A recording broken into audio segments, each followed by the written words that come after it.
Hello guys, I'm Afreen. Welcome back to my YouTube channel Afreen's Cooking Paradise. Today we are going to make chicken mayo sandwich. Before starting a video, if you are new to my YouTube channel, don't forget to like, share and subscribe to my channel. Let's get into the video. Today we are going to make chicken mayo sandwich. Let's get started. Take a bowl, add 200 grams of boiled and shredded chicken, add 2 tablespoons of black pepper, 2 green chilies, salt to taste, 5 to 6 grated garlic, and add 1 by 4 cup of mayonnaise and mix it well.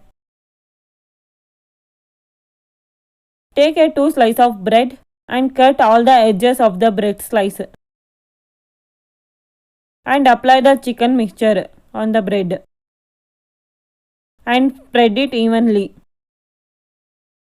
Put other slice of bread on the top.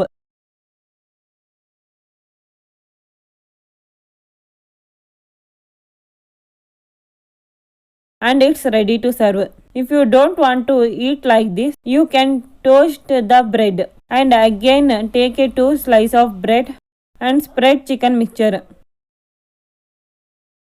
Put another bread slice on the top of mixture. Take tawa, add 1 teaspoon of oil, put the sandwich on tawa. Cook the bread 2 minutes for both the sides and take it out in a plate. I am using tawa here, you can use grill also. If you want to watch more videos like this, don't forget to like, share and subscribe to my channel.